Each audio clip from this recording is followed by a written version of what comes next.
नमस्कार, मैं विवेक पाराशर और आप देख रहे हैं डी लाइव न्यूज़। बढ़ते हैं आज एक ऐसी खबर की ओर जो धरती पुत्रों से जुड़ी हुई है। भारत एक कृषि प्रधान देश है तथा भारतीय अर्थव्यवस्था को सुदृढ़ बनाए रखने में धरती पुत्र किसान का विशेष महत्व होता है। लेकिन जब बात किसानों की समस्या को लेकर आती है तो सभी सरकारी उपक्रमों के दरवाजे बंद हो जाते हैं। अतिवृष्टि, अनावृष्टि, अकाल, बाढ़ का सीधा असर इन धरती पुत्रों की उपज पर पड़ता है। लेकिन जब फसलें खराबे की बात आती है तो इन धरती पुत्रों को सरकारी उपक्रमों का मोहताज होना पड़ता है। आर्थिक समस्या एवं कुदरत की मार के आगे विवश होकर कई किसान अपनी आजीविका नहीं अर्जित कर पाते और आत्महत्या कर लेते हैं। अगर इन किसानों को सरकारी संबल मिलता रहे तो भारत फिर से कृषि प्रधान देश एवं सोने की चिड़िया कहलाएगा।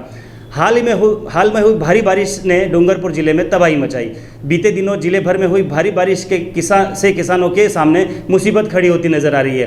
खेतों में पानी भरने के कारण जिले भर में किसानों की अधिकांश फसलों को काफ़ी नुकसान हुआ है, जिसके चलते उनकी आजीविका पर असर पड़ा है। साथ ही किसानों के सामने उनके पशुओं के लिए चारे की समस्या भी खड़ी हुई है। जिले के सागवाड़ा उपखंड क्षेत्र के कडाड़ा बैक वाटर डूब क्षेत्र में आने वाले गांव दीवड़ा छोटा के किसानों की सोयाबीन की पूरी फसल खेतों में पानी भर जाने के कारण नष्ट होने के कगार पर है। दीवड़ा छोटा के किसानों ने बताया कि खरीफ की फसलों में सोयाबीन फसल लगातार हो रही है, लेकिन पिछले दिनों हुई भारी बारिश से फसलों का काफ़ी नुकसान हो चुका है। उन्होंने बताया कि फसलों में किसानों को लागत तो दूर, बीज वापस होने की उम्मीद भी नहीं रही है। उन्होंने कहा कि दीवड़ा छोटा गांव के कडाड़ा बैकवाटर डूब क्षेत्र में आने से किसानों की करीब 150 से 200 बीघा ज़मीन पर पानी भर गया है, जिस वजह से क्षेत्र के 50 से 70 किसानों की फसल बर्बाद हो चुकी है।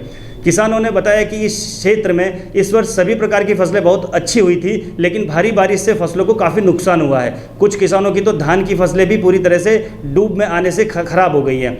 किसानों ने राज्य सरकार से अपील करते हुए कहा है कि भारी बारिश से हुई फसलें खराबे का उचित मुआवजा दिलाया जाए, जिससे किसानों को राहत मिल सके। इसी तरह की खबरें देखने के लिए डी लाइव न्यूज़ को सब्सक्राइब ज़रूर कीजिएगा।